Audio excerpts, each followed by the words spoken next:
It's official. We've lost the plot.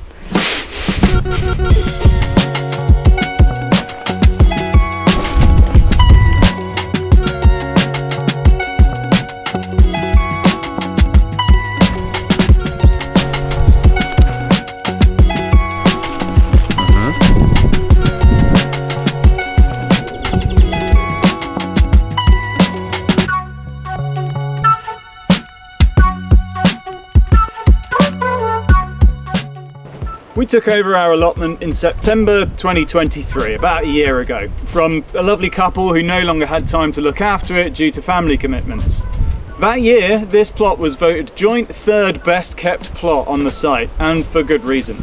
They had done an incredible job landscaping and organising it to a high standard, and had an excellent balance of space devoted to fruit, veg and flowers, with a pleasing mix of neat lines and messy areas to soften the edges.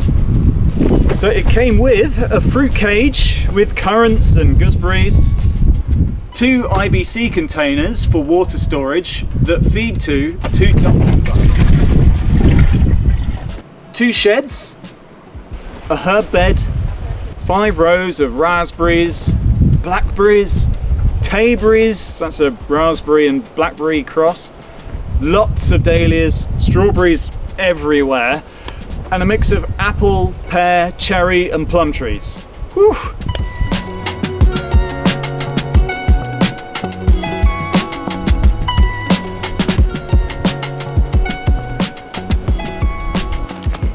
Now, we've had a couple of other allotments in the past that we've kept to varying degrees of success.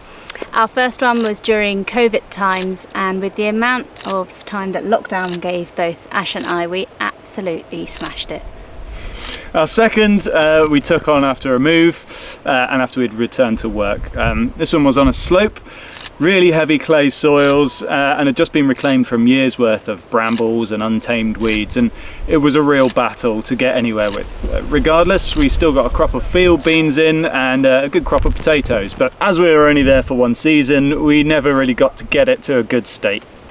So after that, when we took this allotment on, we thought it was going to be a walk in the park, considering the state we started with, even with our full-time jobs. And for the first 6 months, it was going pretty well. Until it all went wrong. So here are the 5 main reasons we lost the plot. And how we plan to get back on top. We live in a coastal area that has incredibly sandy soil. Now, having come from an area that has incredibly heavy clay soil, this felt like winning the lottery when it came to weeding. It comes out very easily. Now, free draining soil also allows roots to grow really deep, allowing them to find their way around easily and doesn't really get waterlogged. But these huge benefits come with a huge drawback.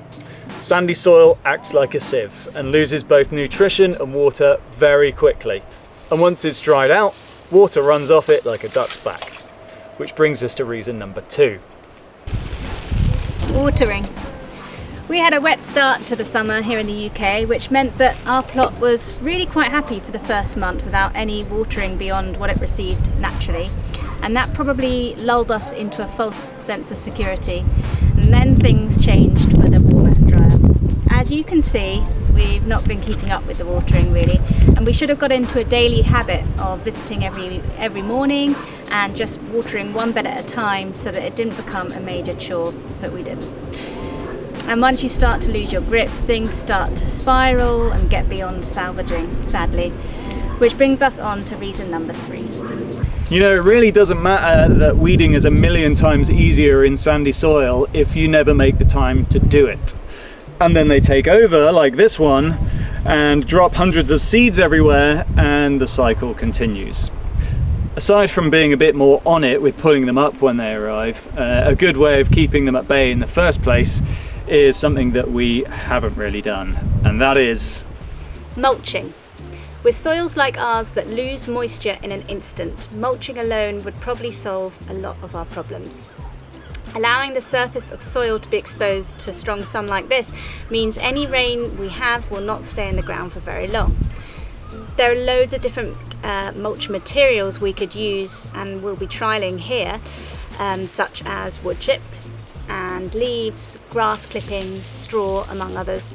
And using any of those would have protected our beds from drying out. But one of the biggest issues we've had is not feeling connected. Although we liked most of the plants that were here already when we took it over, we hadn't planted any of them ourselves. Quite a few of them were in places that we wouldn't have put them, and some of them we just found annoying.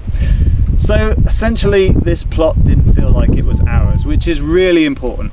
If you don't feel a connection to the space, you're going to feel less inclined to look after it. So what are we going to do to gain control? Probably the biggest change we're going to do is we're going to start moving over to raised no-dig beds. This means we'll lay a substantial amount of cardboard down over the beds to suppress the weeds, and then build a nice thick layer of organic material on top of the sandy soil. Now, there's a huge amount of information on no-dig growing, so we won't go into detail, but basically we're going to need to make lots of compost, source lots of woods to build the beds frames, and source lots of mulch, which will probably mostly be in the form of leaves and wood chip. Over time, this will make the beds much better at holding onto moisture and nutrients. It should need much less weeding. It will give a sense of ownership over the site, meaning it will feel more like ours as we change the distribution of the plants and the composition of what's on here. So that's the plan. We'll document as much of the process as we can, so you can join us on the journey of regaining our sanity on the plot, and hopefully show that with a bit of hard work and graft, once things are in place, staying in control of an allotment or a garden shouldn't be stressful and should hopefully bring more joy and satisfaction. Well, thanks for checking out our plot with us. Make sure you subscribe to stay in touch with the progress, and we'll hopefully see you in the next one. Cheers.